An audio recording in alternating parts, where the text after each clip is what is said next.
Aujourd'hui, ça représente à peu près 2,5 millions En euh, patrimoine. en patrimoine, Ok. sans les opérations où je suis minoritaire.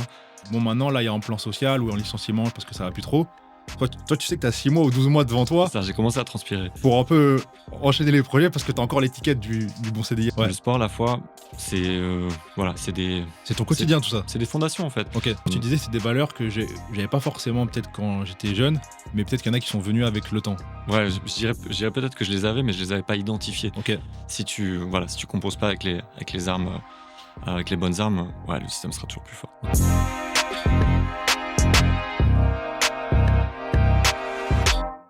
Bienvenue à tous pour ce nouvel épisode de La Vaillance.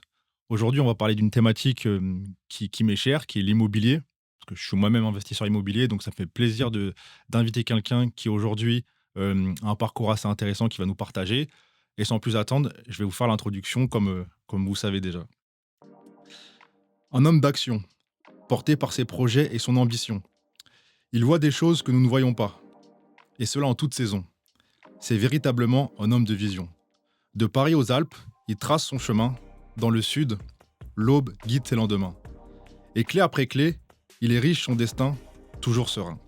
Investisseur immobilier, aguerri, curieux et engagé, formation, mastermind, club privé, il sait s'entourer. Aucun défi ne freine son élan, toujours posé, réfléchi et pertinent. Monsieur Florian Lair, un homme de mouvement. Bienvenue dans La Vaillance, Florian. Waouh, à 10 000. Mon gars, bienvenue à toi. Ça Merci fait plaisir déjà pour ton invitation. Avec grand plaisir, ça fait longtemps qu'on en parlait. C'est chose faite. Te voilà aujourd'hui dans le fauteuil de La Vaillance pour parler un Quelle peu de... présentation aussi. Merci pour ça. À chaque fois, j'aime bien le dire, on met à l'aise les invités, on les reçoit vraiment 100%. avec respect. Donc voilà, c'était pour te présenter. Donc ce que j'aime bien faire effectivement au tout début, c'est un peu voilà, essayer de comprendre le pourquoi du comment jusqu'à aujourd'hui, comment t'es arrivé avec ton patrimoine immobilier, en tout cas ton parc immobilier. Voilà, au début, comment s'est passé ton parcours professionnel en tant que salarié, Mhm. d'où tu viens, voilà, pour comprendre tout ça. Pourquoi aujourd'hui j'ai le Florian d'aujourd'hui devant moi. Bon, le pourquoi du comment. Exactement. Bon, tout d'abord, merci à nouveau pour cette invitation. Nous, on se connaît déjà depuis plusieurs années. Tout à fait.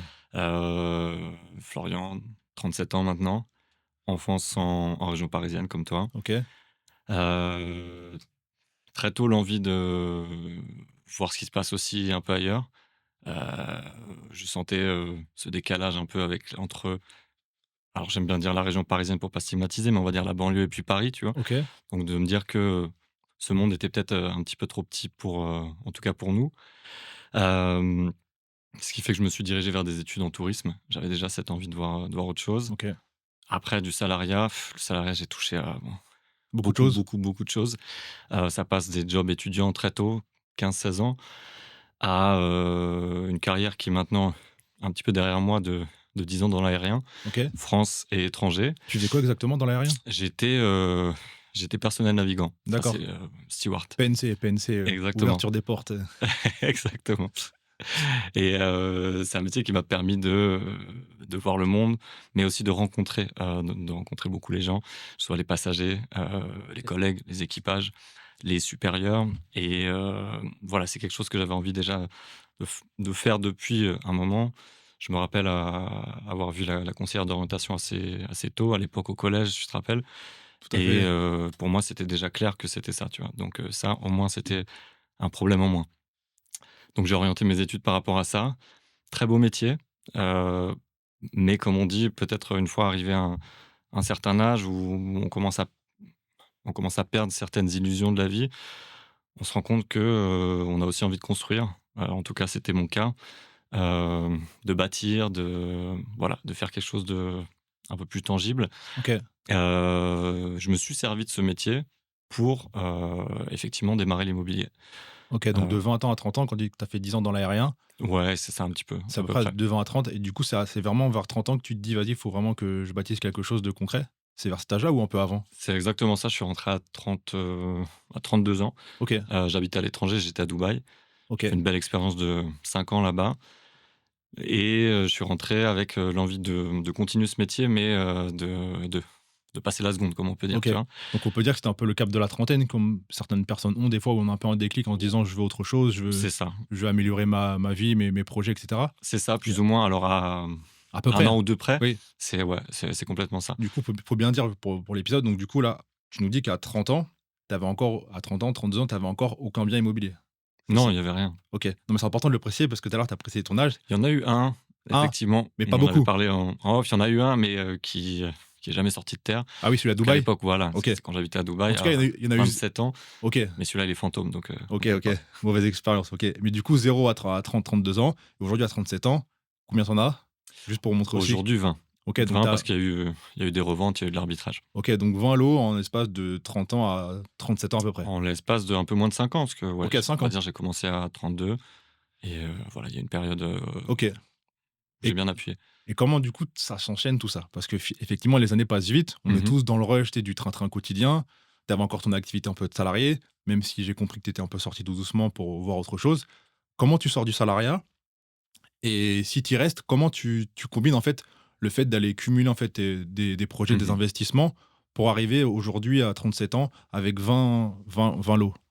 C'est ça. Beh, il se trouve que ce métier, moi, j'avais découvert que, il te laisse beaucoup de temps et c'est pour ça que, je continue à le faire parce que je l'aimais déjà, tout simplement, mais il te laisse du temps une fois que tu es sorti de l'avion, que la porte est fermée, tu as 2-3-4 jours uniquement pour toi et si tu arrives à bien le voir, bah, en fait, go, ça peut te permettre de développer une activité secondaire, de passer du temps avec ta famille. En fait, ça dépend ce que tu as à l'intérieur et moi, quand j'ai commencé à faire l'immobilier, c'était tout à fait compatible, en fait. Les 2 Exact. se suivaient.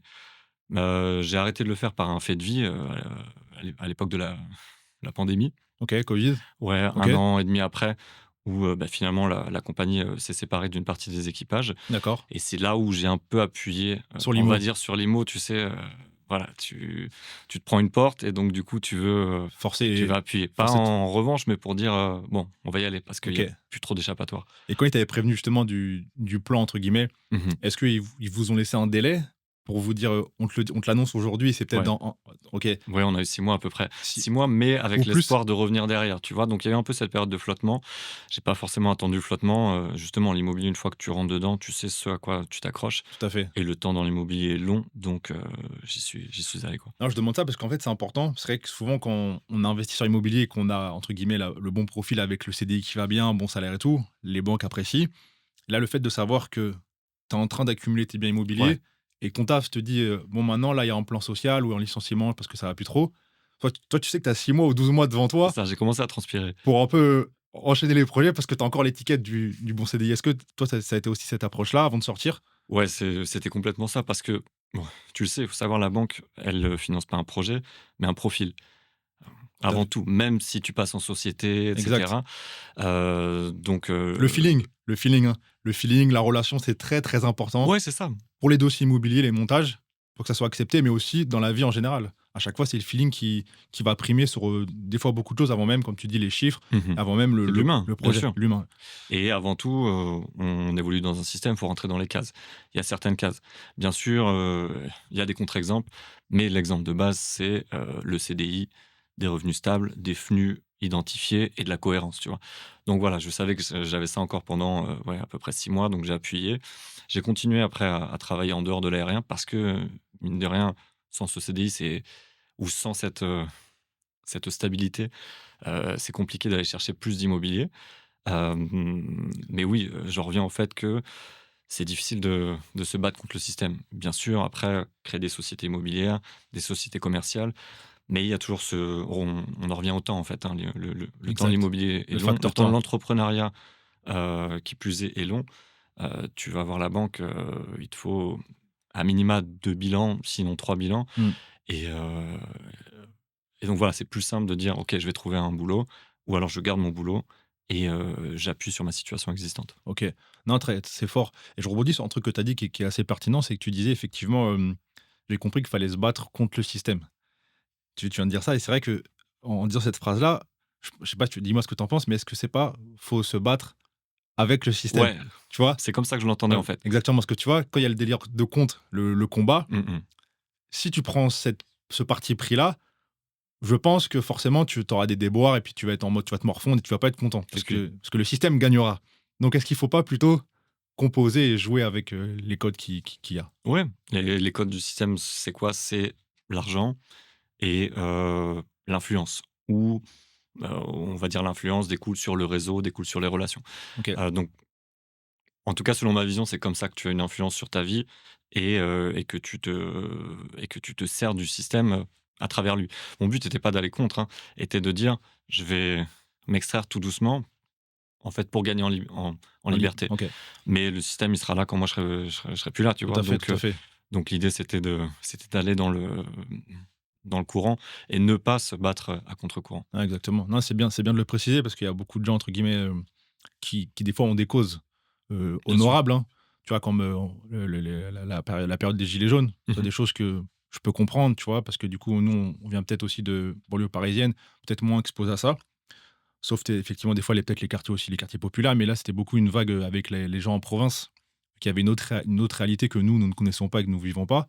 Et c'est vrai que le fait de se voir, entre guillemets, se battre contre le Ouais, système. mais tu vois, aujourd'hui, voilà, ils en sont où, entre Mais guillemets, c'est mais le c'est résultat? mais c'est pour ça que c'est important de parler de ça et de se dire effectivement, est-ce qu'il faut pas composer avec, jouer avec, essayer de comprendre les codes, décoder les tips, les hacks, les petites portes secrètes pour essayer de s'en sortir un peu mieux qu'habituellement si on fait que, entre guillemets, de se plaindre. 100. C'est bien de manifester, J'aime bien le mindset. C'est voilà.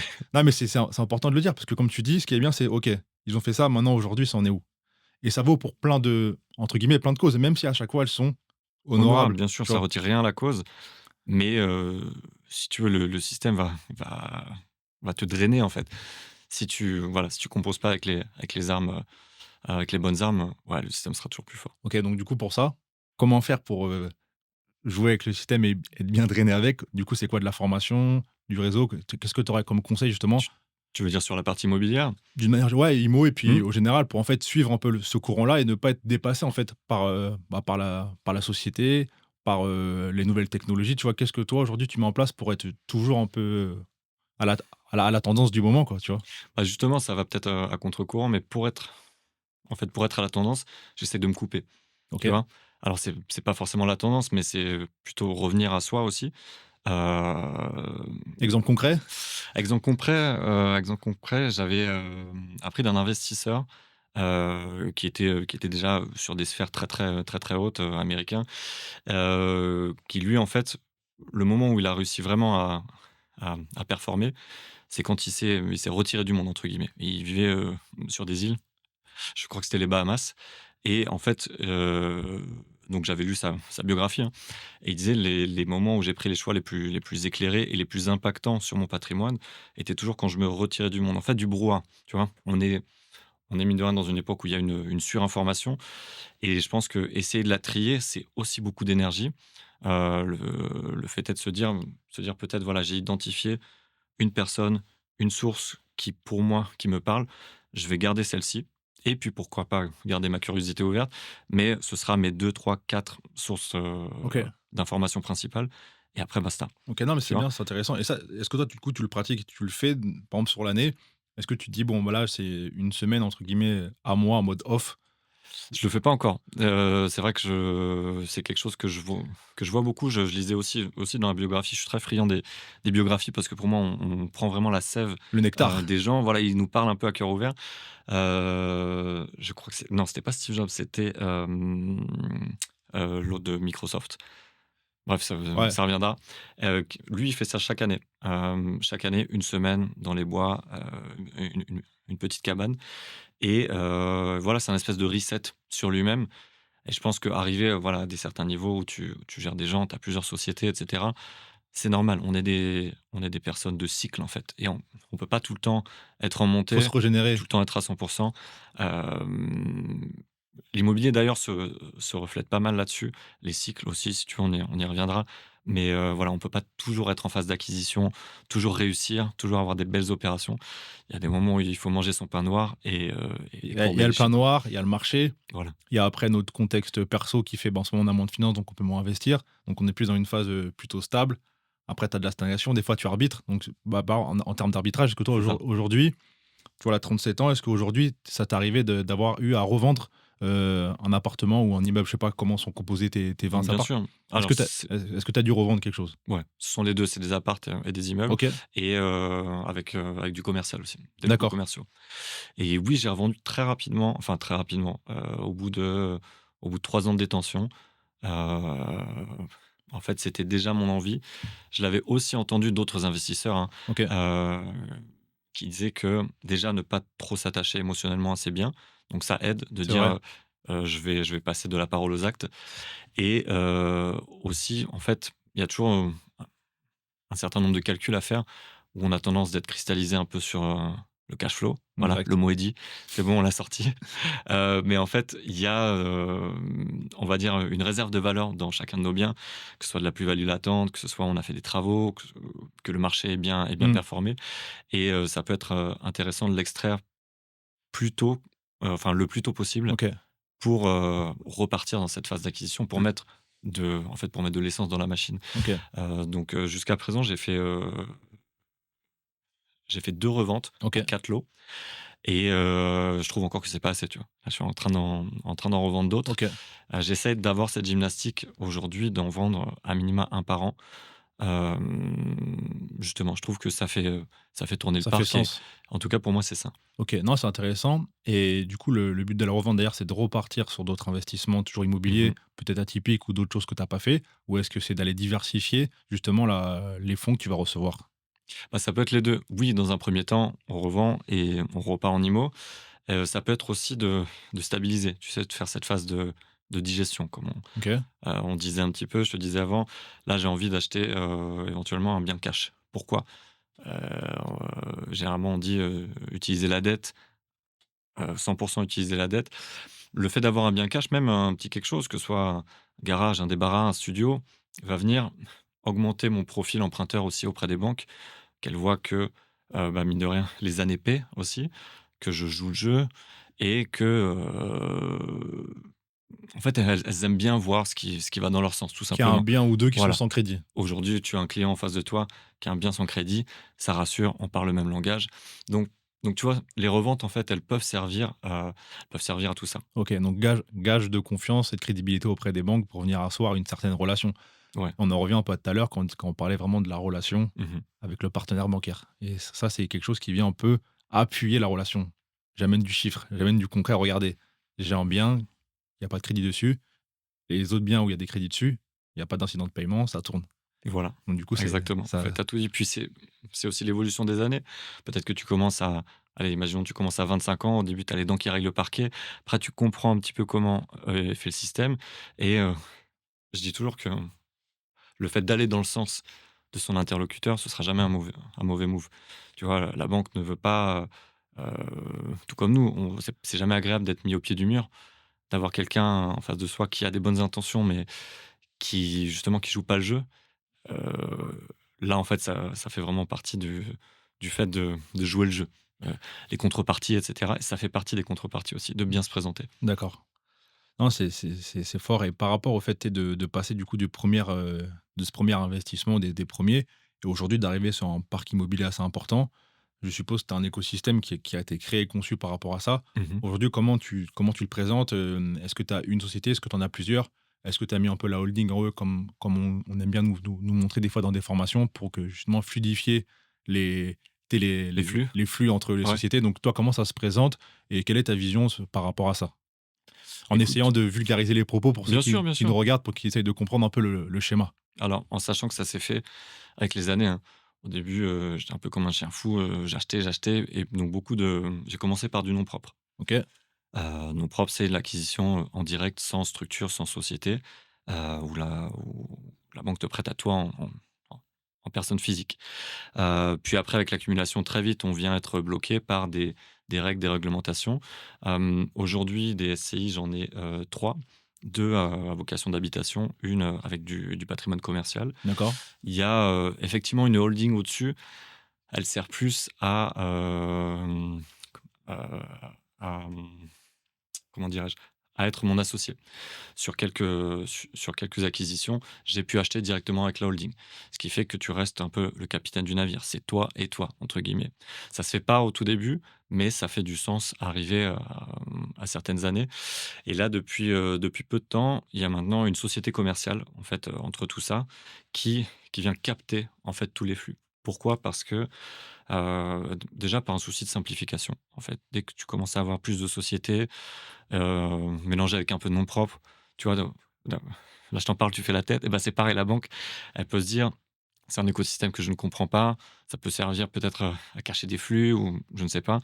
Et donc, là, l'idée, il y a tous les flux qui passent dans une seule structure. C'est une structure dite commerciale qui permet aussi de faire en fait, de la gestion plus dynamique, du Airbnb, de la courte durée, de la moyenne durée. On va pas se le cacher, c'est aussi ça Mmh. qui tire des flux en fait, dans l'immobilier, même si j'ai, de la longue durée et du nu, aussi à côté. Et puis, ça professionnalise aussi, en fait, tout simplement. C'est-à-dire que, voilà, vous allez voir la banque avec, une société qui capte les flux. Les sociétés civiles immobilières, elles sont là pour détenir de l'immobilier, tout simplement, mais sont pas là pour aller chercher des points de rendement en plus. La société commerciale, Commercial, si. oui, elle le peut, parce que maintenant on propose aussi des services en plus à nos clients qui sont aussi des locataires, mais en fait la limite est fine. Donc le schéma, voilà, si je devais le résumer, il est comme ça: la holding, la société Au commerciale, milieu. des SCI, et encore un petit peu de nom propre. OK. Non, mais c'est intéressant, c'est bien pensé. Et est-ce que par rapport à tout ça, aujourd'hui, donc dans l'immobilier, est-ce que toi, aujourd'hui, tu as une vision de diversifier, justement, d'aller peut-être, est-ce qu'aujourd'hui, tu as une activité salariale ou de consultant à côté? Est-ce que tu as des projets peut-être, à côté de création d'entreprise, mais qui n'ont rien à voir Mmh. avec l'immobilier? Aujourd'hui, quelle est ta vision par rapport à ça de manière très succincte? Oui, bien sûr. Hem, alors aujourd'hui, il faut savoir que je suis en train de m'associer avec quelqu'un qui lui-même a développé sa propre conciergerie. D'accord. Donc, de base de sous-location professionnelle et conciergerie type, Airbnb, OK. aussi avec service et cetera. Donc toujours Hem, pour rester toujours dans l'écosystème, un ouais, peu? c'est ça. OK. C'est de l'entrepreneuriat, mais immobilier. OK. Voilà, on reste en immobilier, mine de rien. Donc C'est de l'imtech. Et c'est un peu ça, ouais, c'est pas de la fintech. fintech, l'imtech. Exactement. Donc on serait sur deux branches. Sur la conciergerie, où je viens moi lui apporter mes lots, aussi un petit peu mon réseau, et on essaye de voir comment on fait monter cette structure.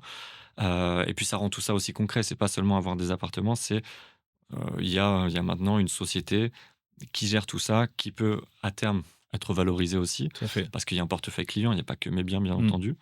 Et sur l'autre, pied, c'est de passer un peu plus sur l'immobilier, dit commercial. OK. Pourquoi? Parce que Locaux commerciaux? voilà, OK. en fait, moins de gestion, tout simplement. C'est aussi des tickets qui, généralement, vont être un peu plus élevés. Si, tu arrives à avoir les partenaires bancaires qui te suivent, moi, j'y vois quand même beaucoup d'intérêt. Ça les rassure, ça me rassure, moi, dans mon écosystème, et tu accumules de la dette, ouais, je dirais plus rapidement. Plus rapidement, je sais pas, par tranche de 500 000 € par exemple, plutôt qu'un appartement par-ci, un appartement par-là. Donc aujourd'hui, voilà, les deux grands pôles, auxquels, je me dédie. OK, non, mais c'est vrai qu'il y a une certaine cohérence par rapport au parcours, le fait d'avoir fait nom propre, après d'être structuré en société et là d'aller sur du commercial. Tu vois, je me mets à la place d'un banquier, bon, tu dis: «Bon, OK, le parcours, il est cohérent». C'est pas quelqu'un qui est arrivé, qui nous dit tout de suite: «Je vais faire un local commercial, je vais faire de l'achat-revente». Tu as évolué, tu as compris les règles du jeu, tu as su, t'entourer des C'est bonnes ça. personnes et du coup, ça te permet aujourd'hui de faire tout ça, en fait. Non, mais c'est bien et du coup, est-ce que tu as une activité autre à côté de tout ça? Parce que tout à l'heure, tu parlais du fait de garder des fois un pied dans le salariat. Est-ce que tu as une activité de J'ai consultant? gardé jusqu'en début d'année. Là, on est en 2025, OK. où maintenant je n'en ai plus. OK, donc là, tu es full time, sur l'IMO et la création de ta société. Sur le développement de la société OK, commerciale et la conciergerie. On va dire sur les 2. Après je ferme pas du tout la porte, je fais pas partie de ceux qui ont rejeté, on va dire, le salariat. Moi, c'était plus un état de fait, OK. qui est arrivé comme ça, mais je reste amoureux de mon ancien métier. Donc voilà, des fois je regarde un petit peu ce Non, mais qui ce qui se c'est passe par là. ouais, tu restes en veille et tu as Exactement. bien raison. Non, mais c'est intéressant et derrière tous ces chiffres-là, derrière cette structure-là, il y a un homme, monsieur Florian Lair.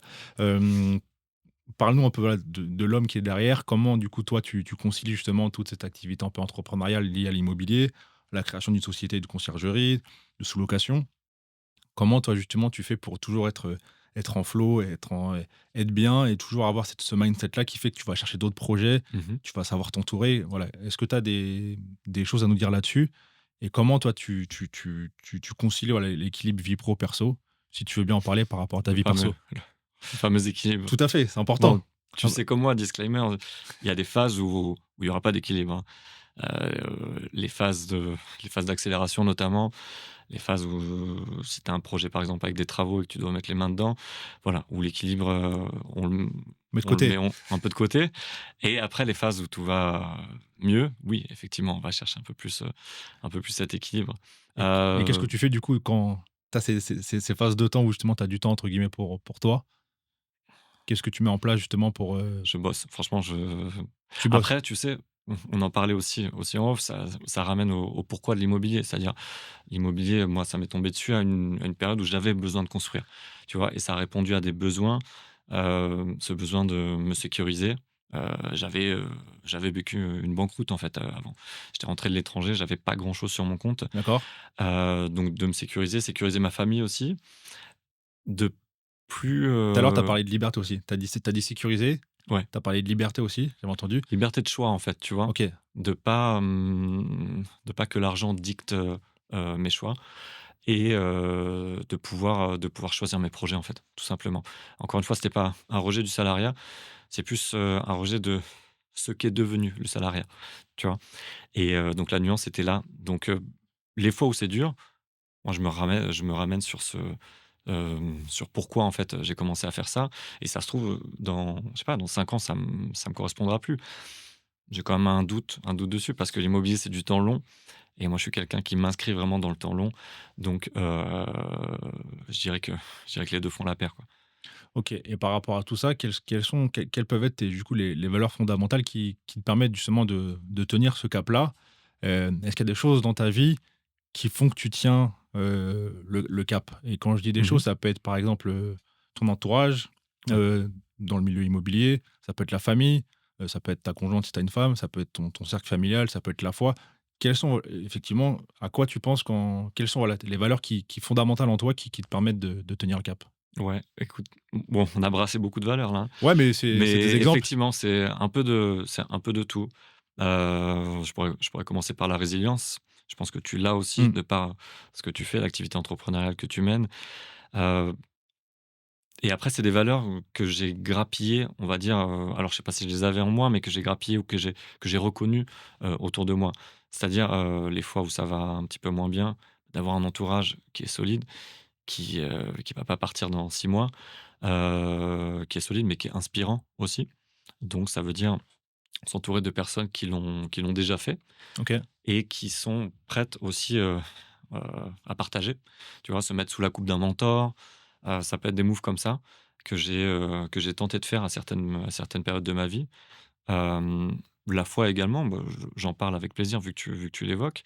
Moi, je suis croyant et Après, je te demande ça parce que je te vois un peu sur les réseaux et tu sais, des fois, sur les réseaux, quand tu suis les gens, tu arrives un peu à capter leur énergie mmh et la vision qu'on a. Donc, tu vois, tout ce que j'ai cité, c'est des choses que moi, j'ai vues sur tes réseaux. OK, Ce qui est intéressant. les voyages, la foi, l'entourage, le fait de participer régulièrement à des événements, de maintenir, en fait, son réseau, de bien le maintenir, en fait, parce que c'est bien de dire à chaque fois: «Créez-vous un réseau, allez réseauter» et cetera. Mais après, il y a la phase où il faut le maintenir, tu vois? Ouais, Et exact. ça, je sais que tu le fais bien. Donc c'est pour ça que je voulais un peu te entre guillemets, «t'amener Bah, sur ce parce que point-là». c'est du patrimoine aussi, immatériel.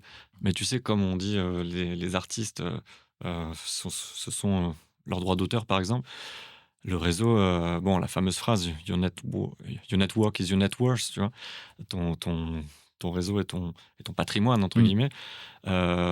Ouais, c'est vraiment ça parce que moi, en tout cas, les opérations, il y a aucune opération que j'ai faite seul. OK. Alors, je pouvais être seul, à signer, À la ma aux in manettes? fine, mais il y avait toujours un orchestre, en fait, OK. autour. Moi, je fais des travaux comme, mon petit neveu de 4 ans. Force à lui. Voilà, force à lui et à moi.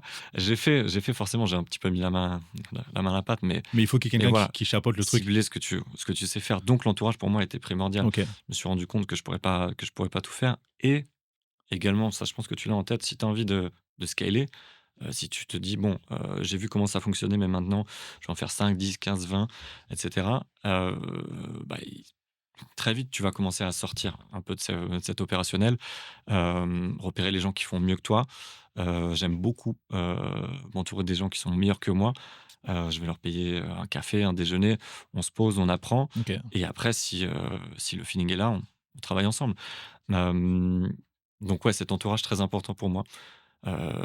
Bien sûr, ça évolue aussi, les gens bougent, mais j'essaie de le chérir OK. autant que je peux, autant que je puisse et de l'aborder d'une manière professionnelle aussi. C'est humain, mais c'est professionnel. Même si, tu dis: «Je vais acheter un appart ou 2», bah, les gens qui t'ont rendu service, les gens qui t'ont accompagné, eux aussi ils ont des hauts et des bas Faut bien leur rendre aussi. et si tu peux être là dans 6 mois, 3 ans, 5 ans, bah, c'est pas mal, tu sais jamais. Ça se trouve, ils auront besoin de toi, ça se trouve, c'est toi qui auras besoin d'eux et cette veille, on va dire, elle est importante pour moi. Non, mais c'est vrai parce qu'on est un peu dans une relation gagnant-gagnant et Mmh. c'est vrai que si des fois tu prends pas cette relation en mode, si tu la prends vraiment en mode court-termiste, en mode plan d'un là, Mmh mh. du coup, OK, tu vas faire ton truc, tu vas le faire en one shot, mais après la personne ne va pas te rappeler. Alors que si dès le début ça se passe bien, il y a des règles de C'est courtoisie, de ça. respect, de politesse professionnelle, tout en ayant un peu un ton entre guillemets «amical» quand on n'est pas du coup dans le cadre professionnel en mode Mmh mh. salarié. Là, on est un peu maître en fait de la façon dont on peut parler avec qui on veut travailler. Mais c'est vrai que si on dénigre ce côté vraiment, relationnel et sérieux, bah, la personne elle va pas nous rappeler après derrière et surtout elle va pas nous recommander. Alors qu'à Voilà, l'inverse, tu l'as comme dit. tu disais, si tu maintiens ce truc-là et t'apportes une entre guillemets «une bonne image, une bonne réputation» et tu es sérieux dans ce que tu fais, ton nom il va parler à l'extérieur en positif, tu vois? Et c'est d'ailleurs aussi pourquoi on se retrouve ici, hein, tu vois? C'est OK, on s'est capté un diplôme universitaire. Oui, on n'a pas dit, on a fait des Voilà, études on a ensemble, fait ouais. des études ensemble, justement un diplôme sur l'éducation fiscale et financière et puis entre autres sur l'immobilier, parce qu'il y avait beaucoup de gens qui étaient investisseurs immobiliers. On a vu qu'on habitait aussi dans le même département en étant jeunes et cetera, donc ça a créé des liens. Puis après avec le temps, on a vu que, bah, tu étais sérieux dans ton activité, idem pour moi. On a connecté, on a un Mmh mh. groupe avec, d'autres personnes où on connecte ensemble, on essaie de monter des projets ensemble, donc On fait c vivre ça, en fait. exactement Exactement. et on le maintient et c'est pour ça que c'est important de le préciser. C'est le réseau, tu l'as, mais après il faut faire en sorte de le maintenir. Ouais, parce que les gens t'oublient, très vite et c'est normal, tu vois? On est humain. Mmh. Et il y avait et dans les valeurs, tout à l'heure, j'ai dit quoi d'autre? Donc ouais, la foi, donc présente chez toi, donc ça t'aide. Comment il y a le sport aussi, je sais que des fois tu fais pas mal de sport? J'y reviens, ouais. Ouais, Le sport, la foi, c'est, voilà, c'est ton c'est quotidien tout ça? c'est des fondations, en fait. OK. Et tout à l'heure, tu Hem, disais, c'est des valeurs que j'avais pas forcément peut-être quand j'étais jeune, mais peut-être qu'il y en a qui sont venus avec le temps. Donc tu vois? alors, ouais, je dirais peut-être que je les avais, mais je les avais pas identifiés. Tu OK, sais, quand tu es plus jeune, tu te connais moins, forcément. Tu vas un petit peu dans le flow et l'avantage de l'âge, hein, de se rapprocher maintenant de la quarantaine, exactement, fait qu'on arrive plus à à se comprendre, connaître, à avoir un discours interne qui est cohérent. plus aligné. Voilà, être Mmh. aligné entre ce qu'on dit, ce qu'on fait avec ses actes OK. et heu et ça au quotidien, ça m'aide beaucoup, ouais. OK, non, mais c'est vrai, je te dis ça parce que c'est vrai que quand en te regardant dans les stories, on voit, en tout cas, on ressent, on perçoit, ouais, une personne qui est alignée avec ce que tu fais, en fait. Bah, écoute, merci, Que ça soit dans l'IMO ça ou me touche. même dans l'humain, tu vois? C'est important et c'est vrai qu'il faut s'il y aurait plus de gens comme ça, tu vois? Qui soient vraiment une dynamique un peu de connecter avec les gens mais toujours avec un peu un ton d'humour et de sérieux, je pense que le monde ne se porterait que mieux. En tout cas, je voulais te faire Merci, partager écoute, ça ça. me touche. On est Je bientôt sur la fin du podcast, Est-ce que tu veux qu'on parle un peu chiffres? bah, écoute, je suis curieux de savoir, c'est vrai qu'aujourd'hui tu es sorti du salariat, donc concrètement, effectivement, combien ça te rapporte ton parc immobilier, heu, pour effectivement jongler avec, l'équilibre vie pro perso? Bien sûr. Bon, il faut savoir que l'immobilier, c'est d'abord des chiffres, donc c'est aussi important. Aujourd'hui, ça représente à peu près 2,5 millions En hem, patrimoine? en patrimoine, OK, sans les opérations où je suis minoritaire et il y a une moitié du patrimoine qui est en courte et moyenne durée et une moitié en longue durée. Donc c'est pour ça qu'on va parler en chiffre d'affaires et non pas en revenus. Chiffre d'affaires, ça fait à peu près 45 000 € du coup par mois. OK, On est sur les bases de 500 000 € par an, d'accord. mais ça, c'est du brut, extra Ouais, brut. tout à fait. On va dire qu'une fois que tout ça est retiré, on est à peu près sur 25 000 € donc de loyer, heu, mensuel, D'accord. pour 15 000 € de remboursement. OK. Et donc au milieu de tout ça, il reste forcément, un petit peu de taxes, Les un faux petit peu de frais frais, exactement. de faux frais à payer, ouais. Donc, vu comme ça, tu arrives à peu près à entre Entre 5 et 10, 5 et ouais. 10, ouais. 10, ce serait vraiment les Le... meilleurs mois, Ok. mais on est plus proche de 5, ouais, clairement. Ok. Et ça, tu te sors ça en salaire ou entre guillemets, Non, je sors rien. tu sors rien? Je Ok. sors rien, je sors uniquement avec les reventes. C'est pour ça qu'on parlait de l'importance aussi des reventes. Ok. Je suis en train de réfléchir à sortir un salaire, ou des dividendes, mais pour l'instant, j'essaie de laisser le plus dans les structures Ok. pour que pour remettre, pour remettre de l'essence C'est dedans. important de le préciser parce que c'est vrai qu'il y en a qui ont tendance des fois à le sortir tout de suite, l'argent, dès qu'ils ont en tout cas les fonds qui arrivent sur le compte. Donc toi, tu as pris une autre stratégie, c'est de laisser les comptes en tout cas sur les comptes de la société commerciale et du coup, effectivement, de le sortir, pourquoi pas en dividende quand tu le décideras ou peut-être plus tard de mettre en place un salaire. C'est ça, au Ok, maximum. Bien sûr, on peut vivre sur la société aussi, mais tout en restant dans le fameux cadre tout à légal. fait, tout à fait. Non, mais en tout cas, merci beaucoup pour cet échange. On arrive sur la fin du podcast. Je vais juste poser une petite question par rapport au podcast La Vaillance. Si tu devais résumer effectivement la Vaillance en une image, toi, qu'est-ce qui te caractérise et qu'est-ce que ce mot t'évoque? La vaillance, bon, déjà, ça me fait penser à toi, mais à travers toi, ce que tu dégages, c'est, cette résilience et cette envie d'aller de l'avant, en fait. Et ce truc de se dire: «Je vais pas attendre que l'énergie vienne de l'extérieur, c'est moi qui vais créer cette propre énergie et qui vais ramener des gens avec moi», tu vois? Qui vais irradier. Et la vaillance, c'est ça, en fait, c'est même les jours sombres, se dire, «La route est tracée, on sait où on va et on continue, Tout droit, tout droit». tout droit. Merci mon gars Merci Florian, au Jimmy, plaisir. Merci pour le c'était un podcast. plaisir. Restez connectés pour d'autres épisodes aussi croustillants et intéressants que celui-ci. On se voit à bientôt et n'oubliez pas de vous abonner, c'est important si vous voulez des invités de qualité. La paix sur vous et la vaillance. Cheers.